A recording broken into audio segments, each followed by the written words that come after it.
What's up? It's your boy Neef Buck, the Trash Bag King, Mr. Forever Do Me, right here chilling with Mikey T, the movie star. It's my favorite white boy. I wanna break into the big spectacle coming out of Philly right now. Meek Mill and Drake. Right. What was your thoughts? Like Meek Mill just sells 250,000 albums. Right. You know that hasn't been done in a minute.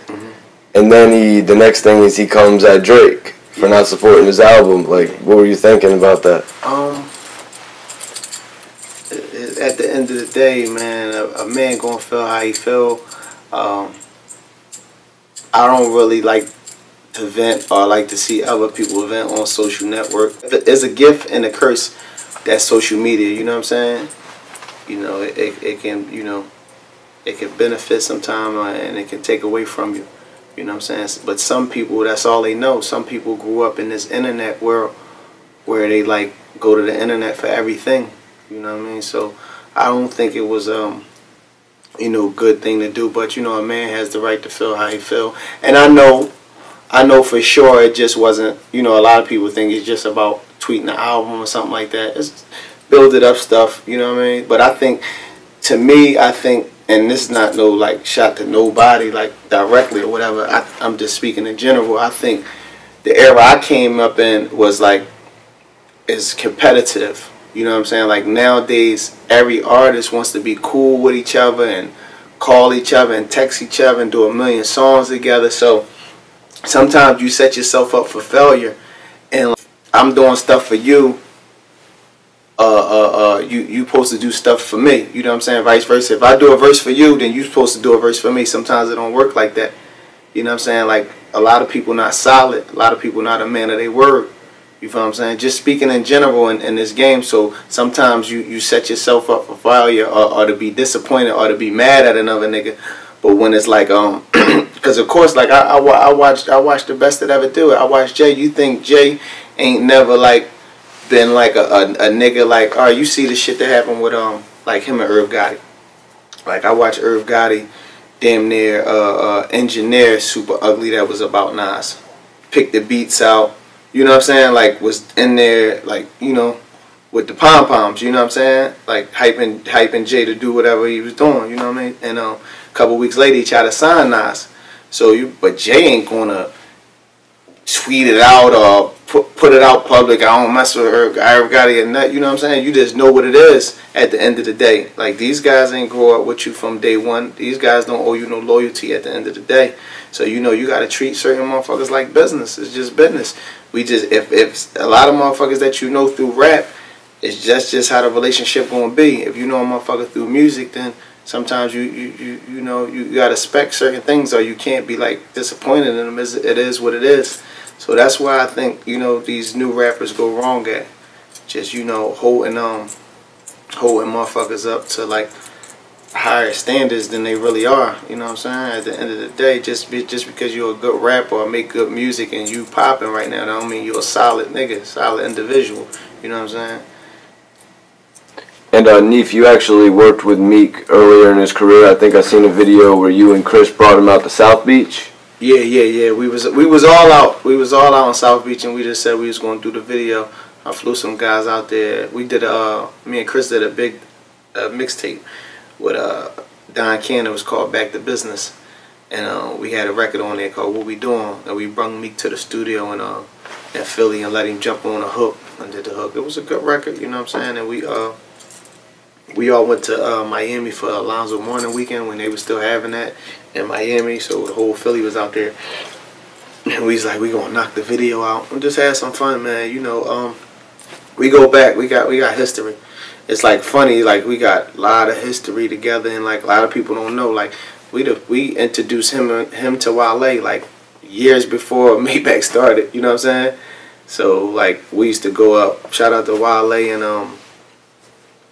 and everything, you know, what's going on with him right now. We used to go to DC for Wale's birthday every year, and him and KD, shout out to Kevin Durant, they have a birthday weekend that they do every year in DC. So we used to go out there all the time or whatever and mess with Wale. And one year, I think we was with Meek somewhere. He was by himself.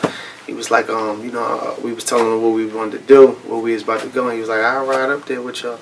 We rode up with him, you know, introduced him to Wale. This one, Wale, like, he just like Nike boots was out and a couple other things. Well, he might have had his deal with Mark Ronson at the time. I'm not sure, but this was like when we was kicking it with Wale a lot. Like if people go back to the Nike Boots video, me and Chris in there wilding out in Club Love. You know what I'm saying? But yeah, a lot of people don't know we got history together, playing live and PlayStations and you know, games, betting money on Grass Street, hustling and playing video games for thousands of dollars. So you got history. He know what's up. He know what it is.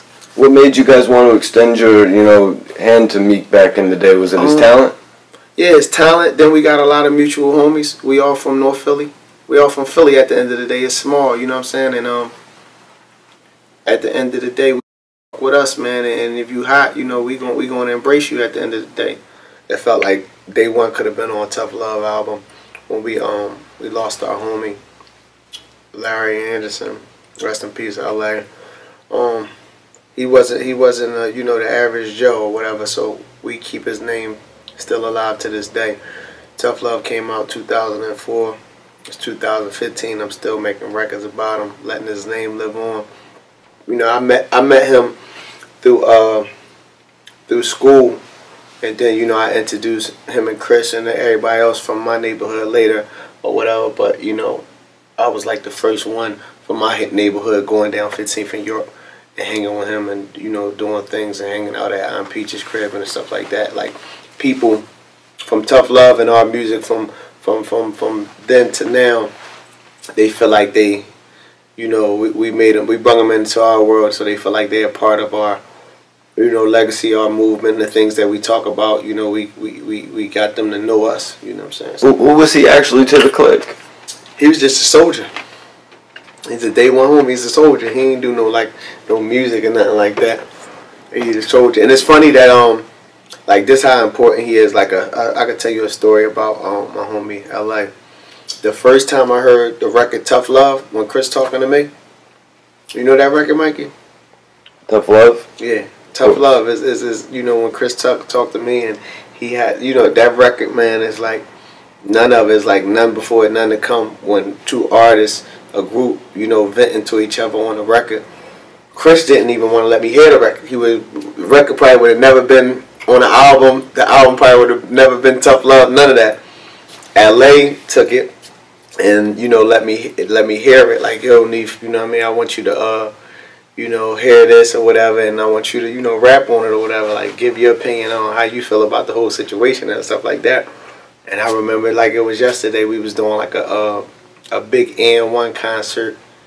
That's when N1 was popping. We did like a big N1 concert on like Columbus Avenue in Philly.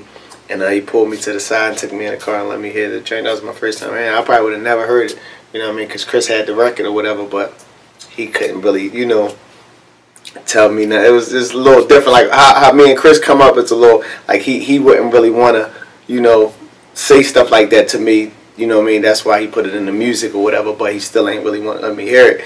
So LA took it upon himself to let me hear the record, and I went up New York like the next day or the next 2 days by myself. I caught the train up there, and I came in the studio and you know, knocked it out. Me and Guru recorded it, and then probably like an hour later, Jay came in the studio and was like, I had it off, but I knocked it out or whatever. And then Jay came in the studio. He's like, yo, you heard the joint or whatever. And I was just like, Guru, play it. 'Cause I knew he was talking about, but he ain't never heard my verse on it. So when he heard it, it fucked him up. It was like, I never forget that. You know what I mean? You know, that was a classic time in my, you know, in my music. Damn, so music, hip hop. So Neef, could you just take me into like that time frame? Like, what is it like with Jay-Z walking into the studio? Is it a common thing back then, or is it like he's like the CEO type coming? No, it was a common thing back there. That's the homie. That's the homie. You know what I'm saying? This baseline. This was in baseline. So, you know, he stayed in there, whatever. Even when he wasn't recording, he'd come through and check up on us. If he heard something he liked, he jumped on it. You know what I'm saying? So That's the homie. That's the big homie. That's the big bro. So you know, it was just funny that it all happened like that. Him coming in the studio asking me did I hear the record that Chris was talking about me, and then I just knocked it out. I was up there by myself. I remember like it was yesterday in Baseline. Me and Groove knocked it right out. I just came up specifically to do that, and I was just like, Google played the joint, and he heard it, he went crazy, like, oh, like this is crazy. And then, you know, we had to name the album Tough Love, and like that song wasn't really to like put on an album, or we was working on an album or nothing like that. It just, everything fell in place, everything just timing, and you know, if it's meant to be, it'll be. What was it like going into the second album? Did you think there was gonna be a second album, or? Oh yeah, for sure. Tough Love did gold. You know what I mean? We had, you know, Can't Stop, Won't Stop, No Better Love. We had big records. You know what I mean? So we knew we was gearing up for the second album or whatever. And you know, we was like I say, we was on tour when Jay, you know, was making his decisions to move forward and you know, be president of Def Jam and take Rockefeller on his own. And he was just telling us he wanted us to be a big part of his decision, and we went right in and started working. Went and seen Swizzy, did some records with Swizz, and you know, we was doing a body work back in Philly, back and forth to New York to Philly doing a body work. And, you know, we came up with a campaign, and you know, what just went in. I don't think we had all the pieces to the puzzle, because everything was so new. I think we was Rockefeller usually had his own staff, like people that just was for Rockefeller. And then, you know, we did what we did, and Def Jam would catch up to what we was doing. Like, we white label Can't Stop, Won't Stop by ourselves, as far as Rockefeller. Not us, me and Chris, but Rockefeller, Dame and them, they white labeled that and start putting, you know, pushing that by themselves. And then Def Jam comes along and back it with the big machine and really go in with it. So when Jay was president of Def Jam, it's like our whole staff, it was over for that. Now everything's running through Def Jam, exactly. Like, we don't really have nobody up there for us but Jay. You know what I'm saying? All these other people, Def Jam got like 100 artists at the time, so we not really priority. You feel what I'm saying? We just getting whatever we getting. They doing whatever they doing. They servicing a bunch of records at one time to the DJs. So you know it's gonna be different. And Jay just really got in position, and it was all new. And I think just the marketing, the promotion, everything that behind the scenes that makes shit happen wasn't there. It wasn't, you know, locked and loaded like it would have been. You know what I'm saying? When everybody was involved, when we had all our own staff that just worked for us and just was worrying about Rockefeller music. So, you know, a lot of people actually talk about Jay-Z's, you know, time on Def Jam. Like, how long were you with Def Jam for during that whole time? Well, you know, we signed to Rockefeller, but Rockefeller's Def Jam is the big label, so we signed to Def Jam at the end of the day. So we was signed from like signed for like 2001, because we inked like a while before our first album came out, because we did 2 State Property albums, did movies, you know what I'm saying? So we was doing things in between them. So, you know, we got the funny thing is, we was on Def Jam. We got ourselves out of Def Jam because we was still on Def Jam even when Jay, you know, did his own thing, the Rock Nations, when he started all that stuff. We was still on Def Jam, but Chris had a situation that he wanted to do with Rico Love at the time, and I was chilling. I wasn't doing too much music. I was mixing and doing what I was doing and whatever. I fell back from the music for a little while, and he came to me like, yo, he wanted to get out of the contract with Def Jam, and you know, he needed me to sign off, you know what I'm saying, as a group, so he could do his own solo shit that he wanted to do with Rico Love. And you know, I ain't gonna never hold my brother back from nothing he want to do, you know what I mean, off top. And then I wasn't really even with the music at the time, so shit, I signed off on it. And we still, I ain't even gonna hold you, but if Young Gun's coming out with an album tomorrow, they still get a piece of it, you know what I'm saying. We had to leave with giving them something, you know what I'm saying. So yeah, I wanted to ask you about that actually. Yeah, 50 used to come mess with us, man. Listen, man, 50, man, he one of my favorite. I just like what he stand for and what he represent, and he got to where he got by like staying solid, to me, in my opinion, from what I see and what I know. He got to where he got like without sucking no dick or kissing no ass and being himself all the way. and put his people on, took his people with him, and put them in position to get money. You know what I'm saying? Like I seen a lot of bosses do it, and I like the way I respect his grind and how he did it and how he set his people up. You know, put them in position. He could have did a lot of things. Like I always hear him say, like after Get Rich or Die Trying, he, you know, of course the label would have wanted him to do another album. He said, hold up, I'm gonna put my team in position. I'm gonna do, because when we was on Rock the Mic tour, I used to see promotion for the motherfucking G Unit album. Like before I even heard it on record, they was already knew what they was doing and they was setting it up for that.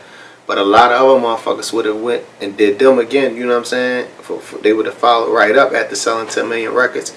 But he said, oh, I'm gonna put my peoples in position because this gonna give me longevity at the end of the day. Fucking, you know, and he making money off of it at the end of the day. Set Banks up and Ayo and Buck and all of them, you know what I'm saying? So it was a good look. A lot of bosses ain't gonna move like that. A lot of people in his position, you know, wouldn't do nothing like that. So I definitely respect that. But he used to come to our dressing room sometimes and mess with us and talk shit to us and all that. And him and Freeway had a good relationship. Him and Freeway was on like a smaller tour, I think, like before that. So he always had a lot of love for Freeway. He liked the Freeway. He fucked with all of us, you know what I'm saying? 50, he always like kept his eye on Philly, and he liked Philly niggas that I can tell. Like all his interviews, he always big us up. He big up the little motherfuckers that came up from under us. You know what I'm saying? The DVD era and all that. He always showed love to Philly. Always. I don't even never hear him talk about New York rappers or rappers from different cities as much as he talk about Philly rappers. You know, he respect our craft and what we bring to the game. When you actually met him, it was it pre Get Rich or Die Trying, or was it in the middle of Get Rich or Die Trying? When they went on, I think my first time really seeing him, we getting a chance to bust it out with him was Rock the Mic tour.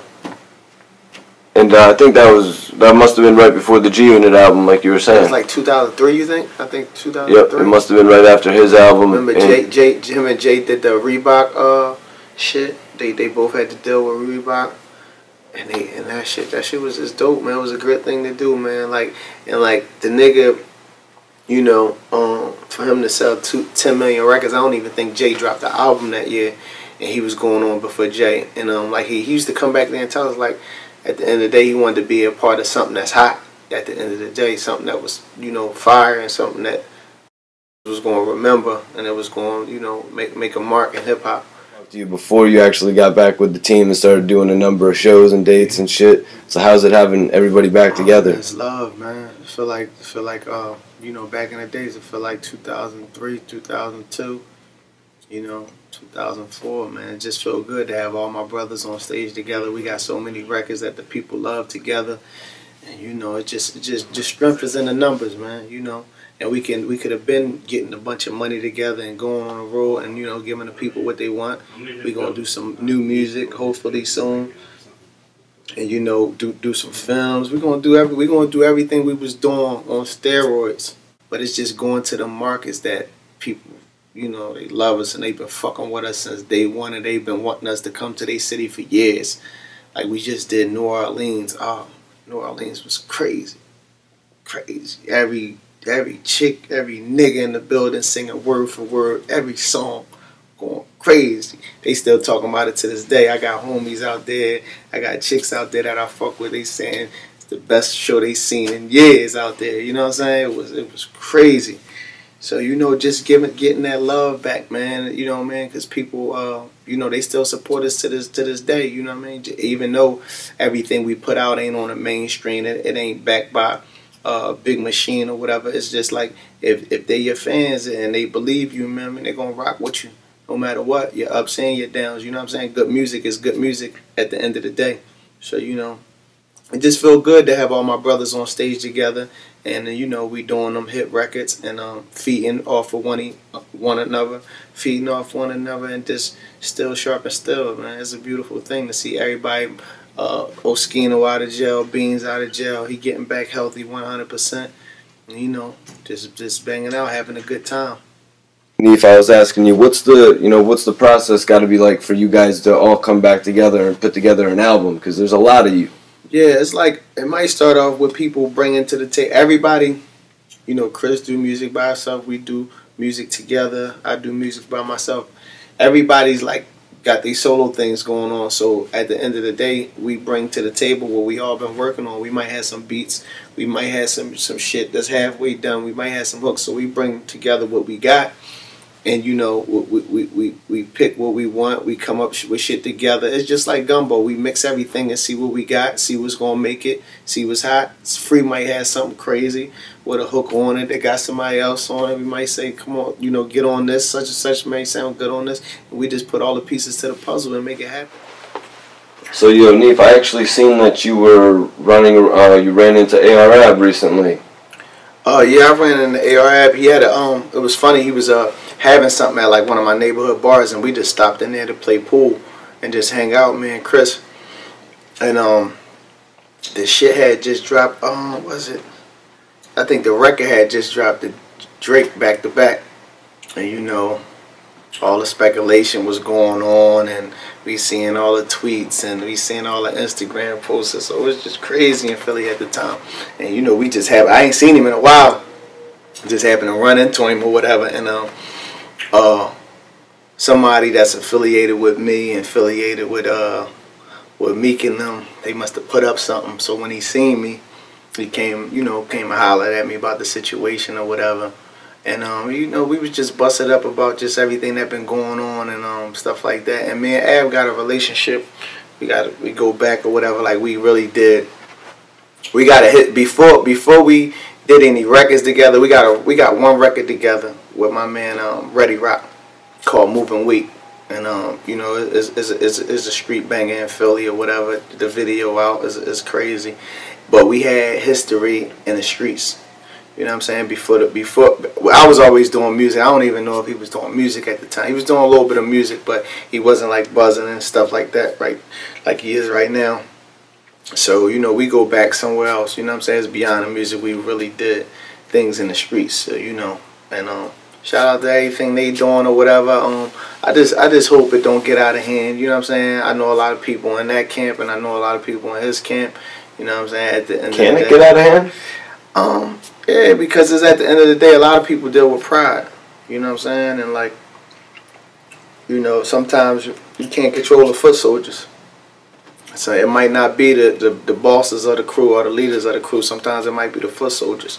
You know what I'm saying? And like in this industry today, man, you know, pride is a lot, and it's like, you know, like if somebody say something about you and you see them, it's like hard to just walk right past them. Like you might not even be coming at them like aggressive, but you might ask somebody like, yo, what was the situation? You know that you said about blah blah blah blah blah. And another nigga like might just not, pride might just get in the way and just be like, you know what I mean? So it can get out of hand, you know what I'm saying? Like a motherfucker confronting you sometimes, a motherfucker automatically think like you trying to play me or you trying to check me or like you coming at me on some shit. So it's just like, you know, it's a messed up. I like when I was talking to Ab, and at the end of the day, that's what we was basically saying. Like it's a fucked up situation. Like me, I try to not to put myself in them type of situations where I have to do something or I have to do something to somebody or you know what I mean, or somebody in my team have to do something to somebody. I try to even not to put myself in them situations at the end of the day. You know what I mean? And then a couple days after you talk to Ab, out of the blue, Meek Mill comes out and says, ARAB. That shit was crazy, man. Why not just bring ARAB out in Philly and sign him and say, there's my move against you there, Drake? It's different. I don't know everybody's situation or you know, cause they had a relationship before. Like a lot of things I don't know nothing about. You know what I'm saying? Like a lot, we OGs in the game, man. We stay in our own lane, and you know, them guys, they respect us and we respect them. And you know, we keep it neutral with everybody, you know what I'm saying? Like it ain't no love lost from no camps or whatever. Like we want everybody to be successful at the end of the day because they putting on for our city. You know what I'm saying? We don't want to have that bullshit going on in our city.